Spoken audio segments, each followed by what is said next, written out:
to put all our audience in context, I would like to start this panel by asking all of you four, what's your story? So Hannington, you can start if you want. Perfect. Hannington Thenge is my name. Of course, everyone has seen that there. I'm proud to say I'm 41 years old with experience of over 15 years really in microfinance and banking.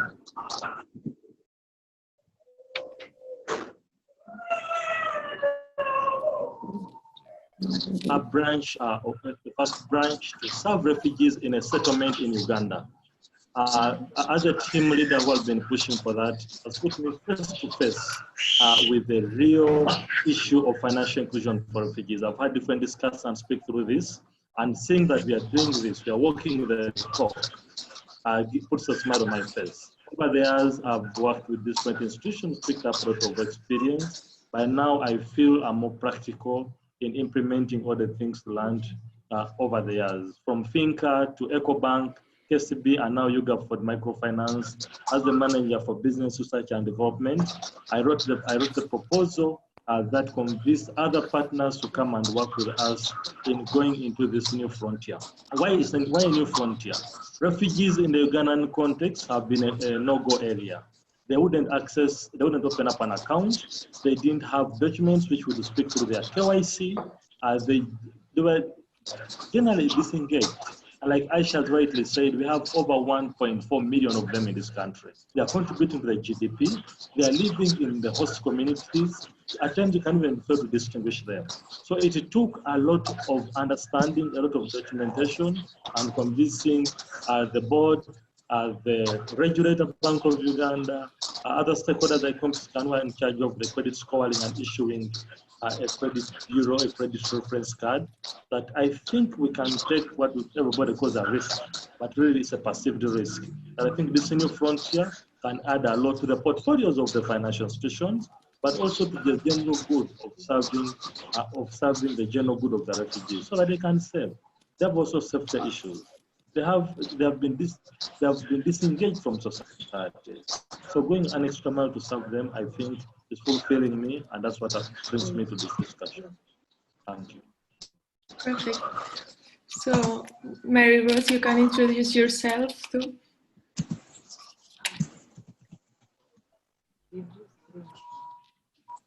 Okay. Hi. Rosemary here. My name is Mary Rose Zawedde. I say Mary Rose because I have a product called Rosemary. So in order to can you hear me? Yes.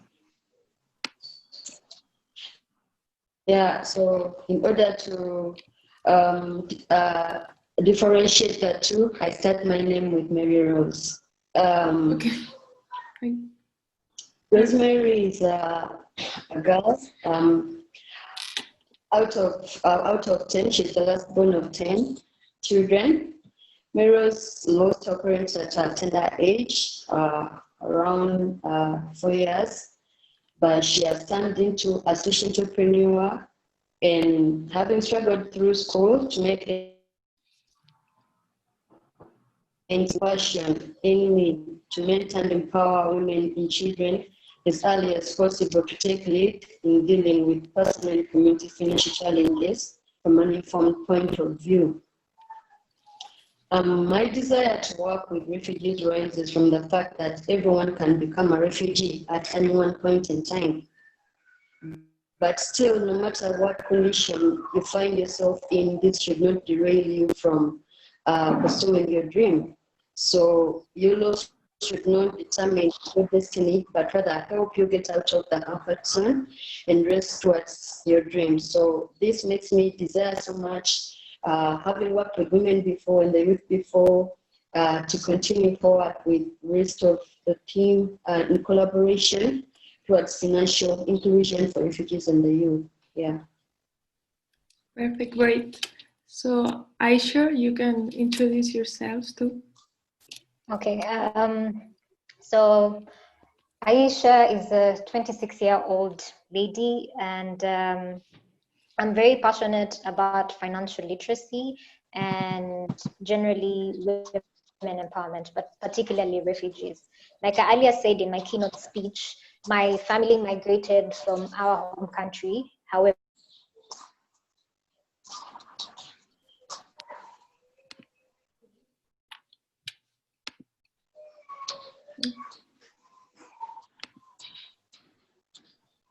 Okay.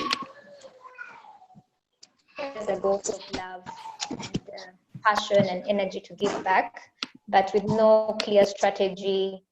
I quickly called up my friends and put together funds to start up this enterprise. And 5 years later, we have impacted quite a number of people. We've worked a lot with urban refugees to be able to give them the opportunities that I had and be able to create an ecosystem for the entrepreneurs who may not have access to these opportunities. So in a nutshell, Aisha is a passionate financial literacy educator for both children, women, youth, and everybody else. Amazing, thank you. And Vincent, if you can introduce yourself as well. Okay, hopefully you can hear me now. Yes, now yes, perfect. Finally. We'd actually tried to work this with Rosemary earlier. I actually would imagine Rosemary would have this problem. But my name is Vincent. I'm an entrepreneur. I am the founder of ZMAT. I'm a co-founder of the incubator, and I also serve as the Chief Operations Officer for High Profile Foundation. Now, for me, my entrepreneurship journey really began back at school, but it was not an easy decision. It started out, of course, with the regular career desires of every teenager at my age back then, wanting to either be a lawyer or an engineer or a doctor. And these were the conventional acceptable things back in the day. However, once when I was reading up, I actually read about the agricultural potential in Uganda. And what stuck out for me so much, like a sore thumb, was the fact that there are several countries which were less fortunate than Uganda that were reaping a whole lot more from agriculture. It was painful to see the level of production and dividends from agriculture from a country such as Egypt, which was depending on a Nile, which actually originates from Uganda. Looking at Israel, which was largely an arid country, but by several intents and purposes was feeding the world. The Netherlands, which had just one season, and most of its land is really reclaimed, but they are a resounding agricultural producer. And somehow when I saw all these things and compared it back home, a country that is referenced as the Pearl of Africa, I realized that there is a need to do something about this sector, if not for anything, as my small contribution to national pride. So I started out on a journey of the entrepreneurship, particularly within agriculture, and I got into other spheres of entrepreneurship.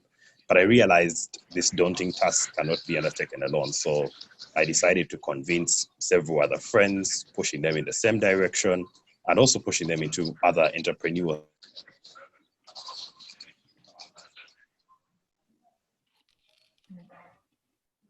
Okay, perfect. Thank you so much, Vincent. Okay, so as we do all that, we have refugees who are part and parcel, and a good percentage of Uganda. So at High Profile Foundation, we have focus not only for providing financial literacy and entrepreneurship education for the Ugandan nationals, but also the refugee population, which is really a Ugandan population. Thank you. Thank you, Vincent. Okay, so Hannington, what do you think are the biggest challenges for financial institutions when intended to provide financial services in refugee settlements in Uganda? Thank you so much.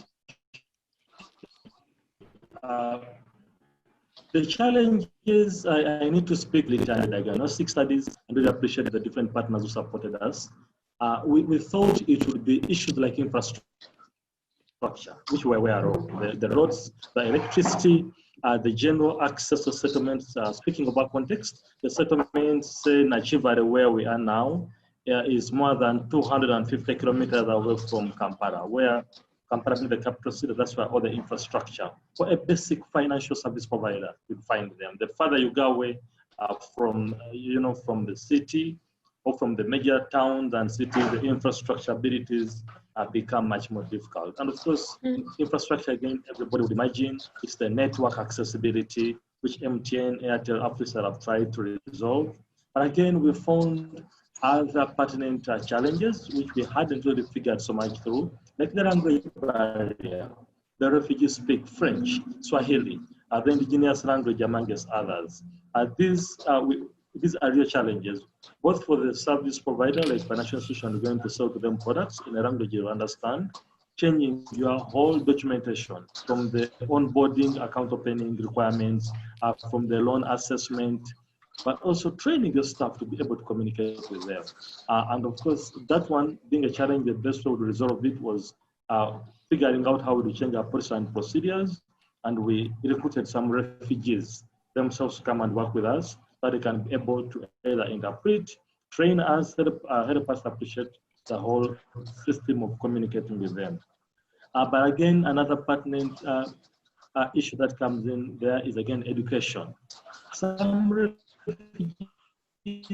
are highly educated, but documents are in there. For example, those from Congo, Burundi, Rwanda, you find documents are in French. For them to work with us or for us to communicate with them, you have to interpret those documents, they have to be acceptable. The other challenge, again, which came through as a major one, was the issue of KYC, know your customer requirements. Being a regulated financial institution, every account that has to be opened has to meet the minimum KYC requirement. Now with the global trend of financial intelligence, being compliant, ensuring that you avoid money laundering related activities, you must know the person you have been that you need, like a passport. It is so what the government agreed in Uganda was to provide for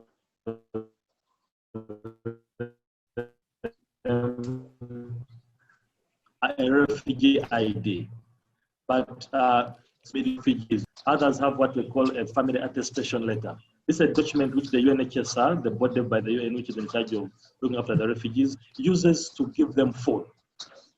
It will have a family head's photo and a name and an identifier, 20. Some could have 3.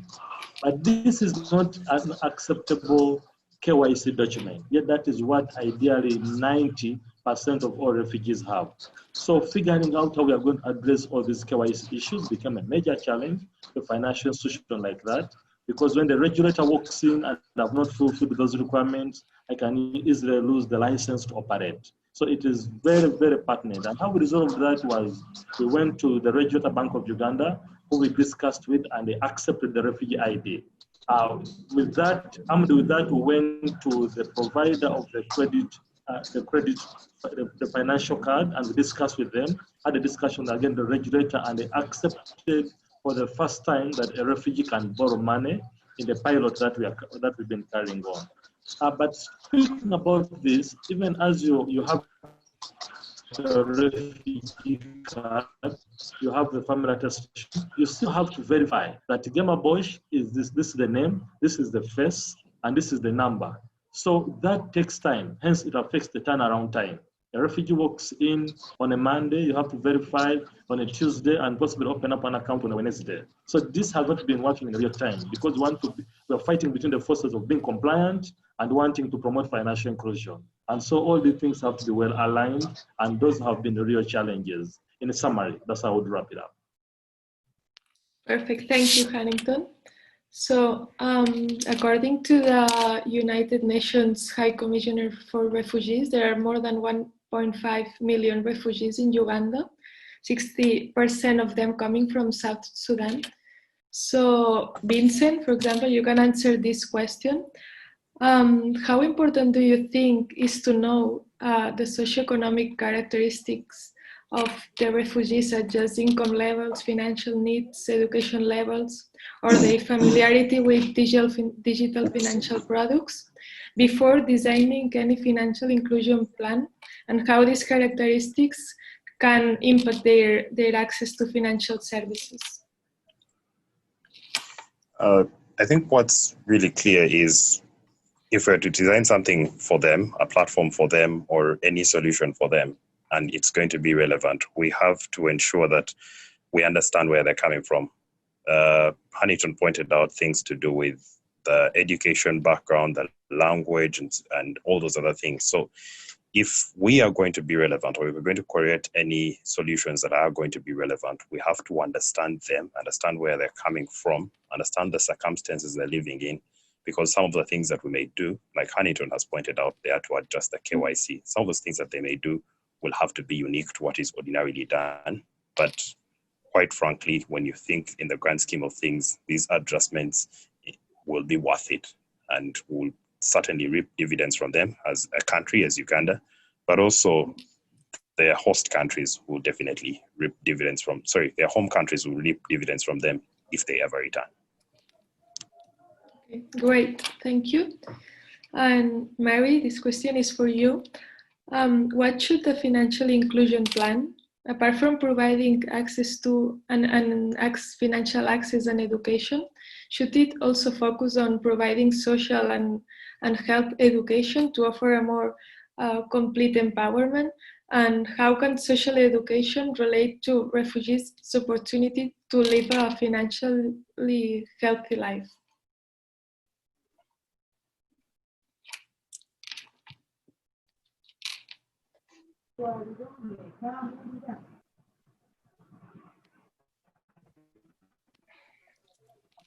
Okay, Mary, can you hear us?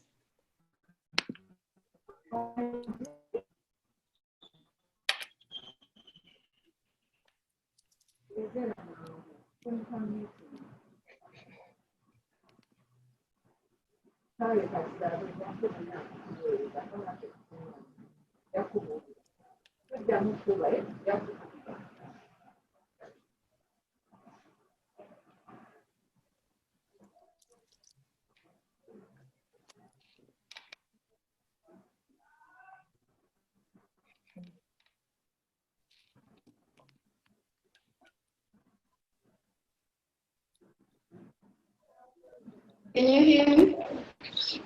Now, yes. Can you hear me?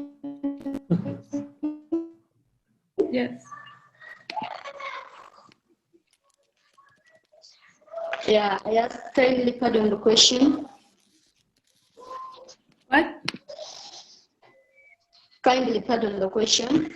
Yes, I was saying, what should the financial plan include?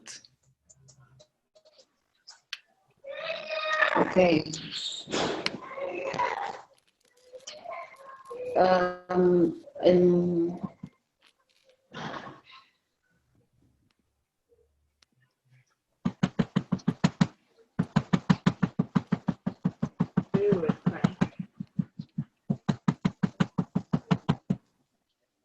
Yeah, you asked if it's also important to provide social and health education to offer a more complete empowerment.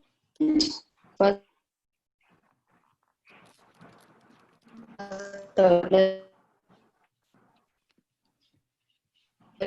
refugee report is that 70% of the consultations were on refugees and 20% were on the host population. So top mobility causes were malaria, all that. So meaning that it's very important to, as we offer a fully fledged financial inclusion plan, so we also cater for their health. So moving on.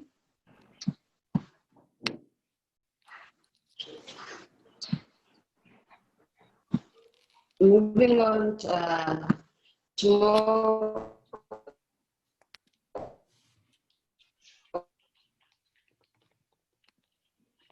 of the increase that they can accept.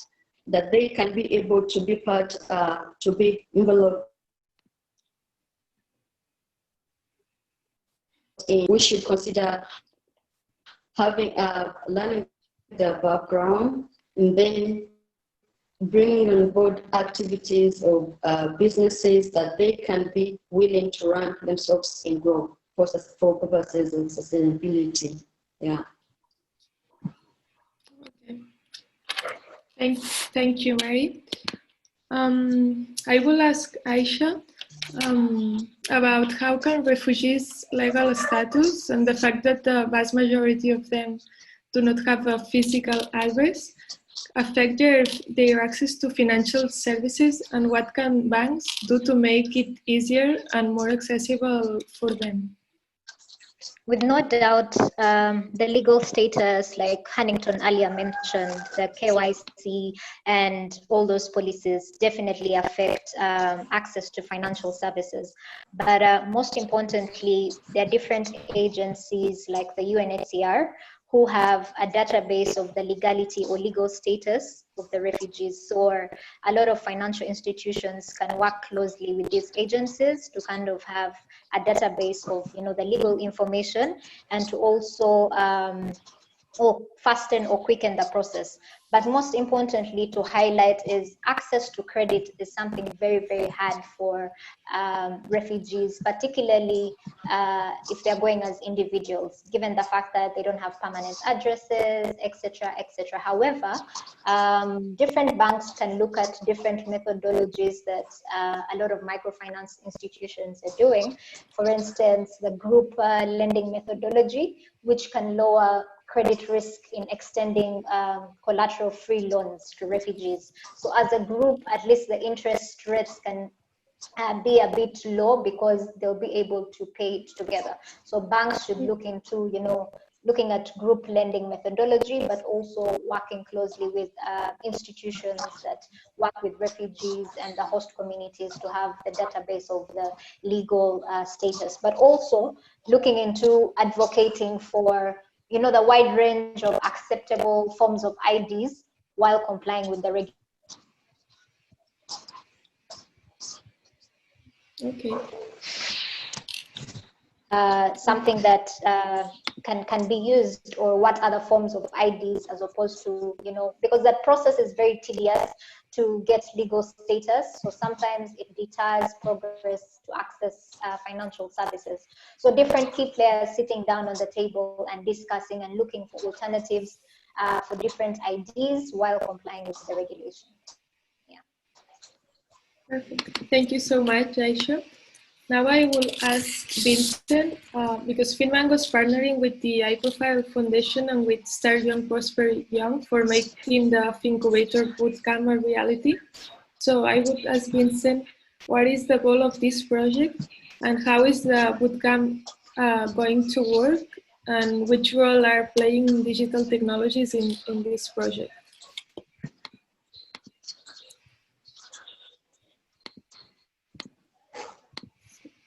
Vincent? Vincent, can you hear us?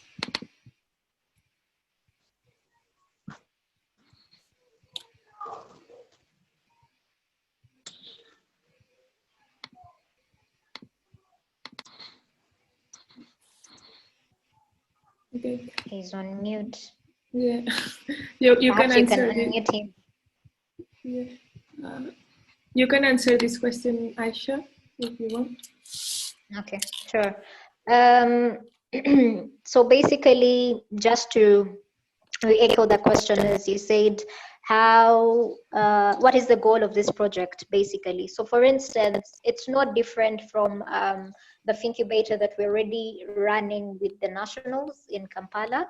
So basically, the goal for this is to have financial literacy and entrepreneurship get closer to the refugees, but also look at having it more in a sense of supporting technical assistance, business mentorship, and different tools and resources to have them, take their business ideas from ideation to acceleration and perhaps scalability and growth.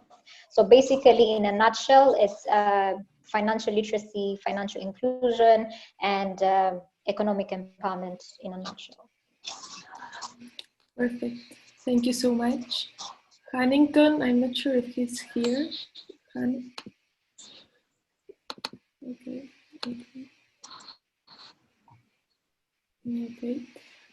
So Mary, what impact do you expect to have with this bootcamp project? So I expect to see a change in attitude towards access and utilization of financial services as a result of the bootcamp experience that we are going to offer. Remember that we've already connected the first project, as Aisha mentioned. So it's more of taking this deeper with the refugees. So I expect to see that there will be an increase in the number of youth and refugees getting involved in implementing the money cycle, for example, approach, and other things as we shall share with them, and that they will be able to link up with financial institutions where they can access further assistance, for example, Yoga Ford. And I also expect to see a change in the lives of the people who shall be able to engage in the bootcamp. More opportunities to think about, this will be a more projects which are going to change their lives in communities of settlement, to change the story of a refugee from tears to joy and from self-pity to self-worth. Like it has worked with the children that we've worked with and the people we've engaged so far. So I also expect equity and justice when providing, for example, as Aisha mentioned earlier on, that we need to make it easy for them to access the services. That's why we are going closer to them. So I expect on a wider scale, other financial institutions to take from us, to take from the bootcamp and learn as a learning story in other companies and organizations which share the vision that we share for refugees and the youth all over the world, that we can fix systems to offer equal access to financial literacy, financial services and opportunities to refugees elsewhere. Yeah. Okay, perfect. Now I would ask to Hannington. Hannington, from your experience, how can a project like the Fincubator Bootcamp change refugees' life, not just in Uganda, but across the globe? And what can refugees do differently with the financial and business skills learned? I think it's all about training, and education. The Fincubator one, everybody is going to the extent which goes to enable refugees have the right skills, refugees be able to be prepared for the future, and refugees some came with their skills as we are crossing the borders. How we build onto that will be very helpful. But the Fincubator is also very important that it handles the children. So from that young skill, we have to look out for what can we use as bare minimum to prepare them for the immediate future. Anything could happen. They could go back, but while they are around, how can we use technology? How can we use innovation? I know there are a lot of innovation hubs coming up. I'll be very happy if I saw one in every settlement. There are over 32 of them in Uganda. So that the settlements right now under COVID, they're under lockdown. And these settlements, so we'd use all the skills of the Finimanga experience, the Fincubator, and we see how we can enable refugees have the right skills for the future. So it's training and education, and I think this is the right way we would benefit. And for refugees, they would have individual skills, They have every, just like any other member of society, they can think about new innovations. They can intervene in any space. It could be payments, reverse factoring, blockchain, identity solutions, digital micro pensions, marketplace platform. The sky is the limit. And I think anyone can play in this space without any regulation, as long as it's innovative. Thank you. Okay, thank you, Hannington. Now I'll ask Vincent. According to the United Nations High Commissioner for Refugees, agriculture is one of the primary sources of livelihoods for almost 40% of refugee households. Can you hear us, Vincent?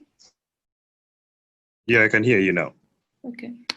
Okay, so from your point of view, yes, what potential do agricultural investment have in promoting resilient incomes and self-sustaining food security for Ugandan refugees?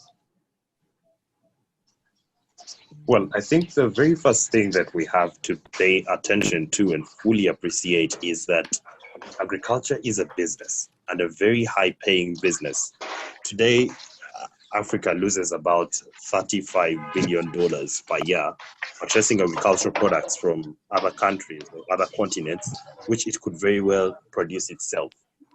The challenge here is, the opportunity here is, if we can substitute all these things that are being imported from outside, increase the capacities within the different nations to substitute these products that are coming from outside, and ensure that the refugees can be part of that.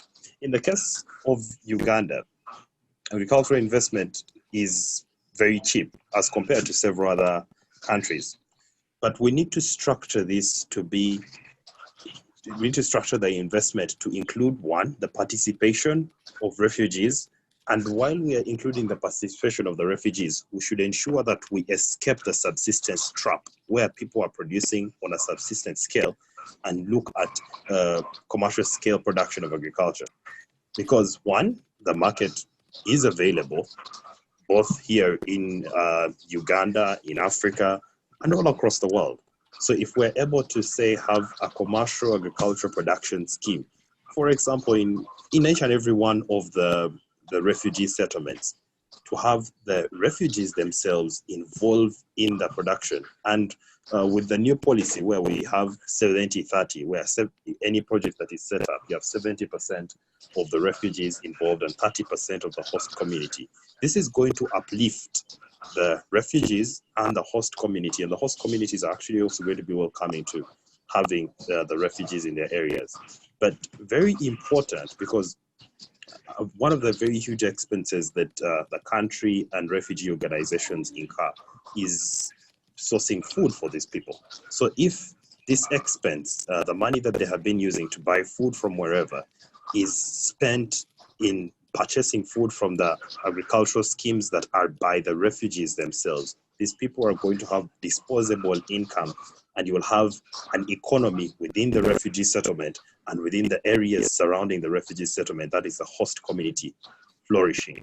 So it is very, very important. It's something that has enormous potential, and it's something we need to surely pay a lot of attention to, because it will definitely contribute not just to the food security of Uganda, but to the general economic improvement of Uganda.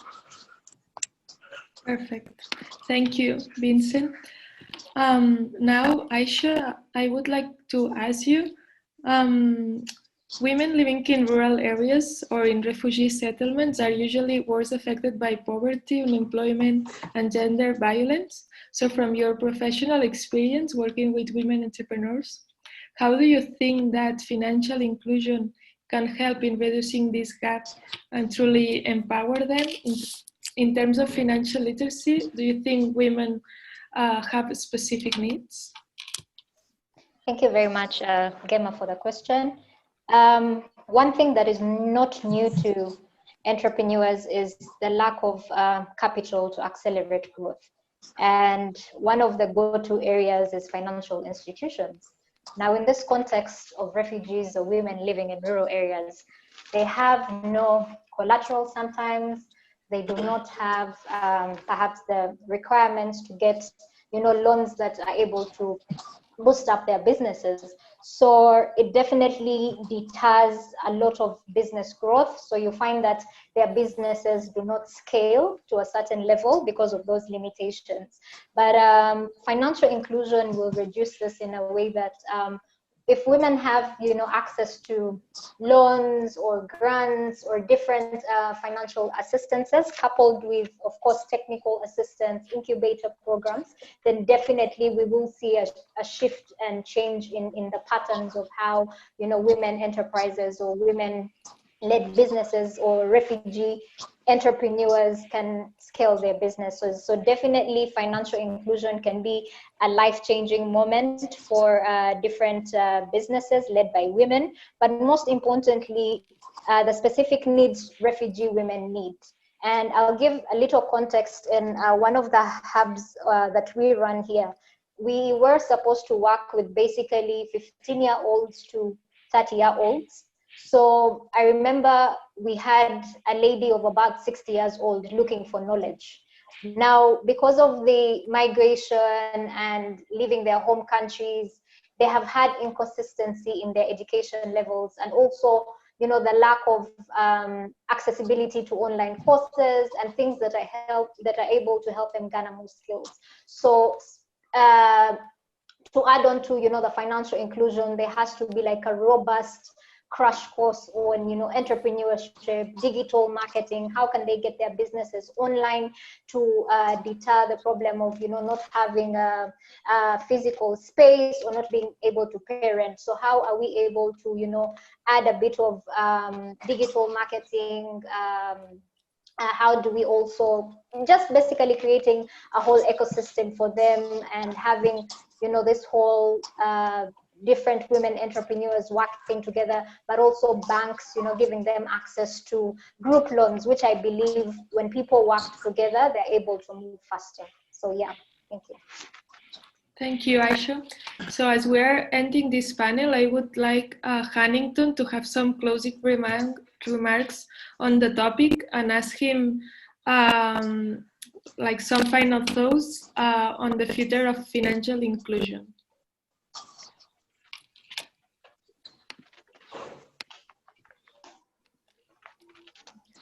Can you hear us, Hannington?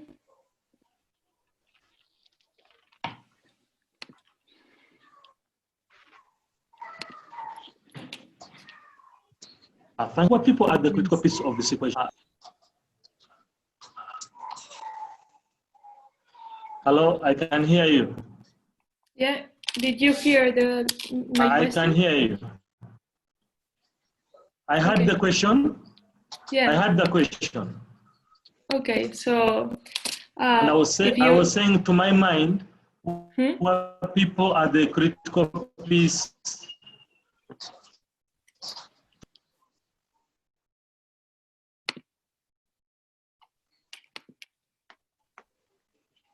Okay.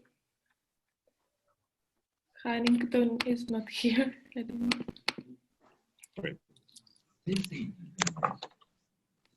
Maybe one of us can go first as he reconnects. Yeah, whoever wants to take on the question. Sure. What was the question? The future, final thoughts on the future of financial inclusion. Yeah. So definitely it is a promising one. And the final missing piece to it has been refugee inclusion. So I'm looking forward to seeing a lot of innovations and a lot of stakeholders, financial service providers, having refugees included in their innovations. And most importantly, yeah, the future is bright. Thank you. Hannington, can you hear us now? Perfect, I can hear you. Sorry about that. Okay, so just to add on to what I said. You can share some. When we talk about financial inclusion, to my mind, the poor people should remain the key focus for all of us. Unfortunately, there's a lot of hype coming around innovation and technology. It shouldn't lose or excite us to lose focus on the poor. If we get that excited, then we should also train them and enable them to go along with the hype so that they are ready. The 1.5 million refugees within our space really bring you face to face with poverty. And I think focus on financial inclusion should keep aligned to the poor, and refugees give us that front. Thank you. Perfect. Thank you. Thank you so much. Thank you so much, Hannington, for being here.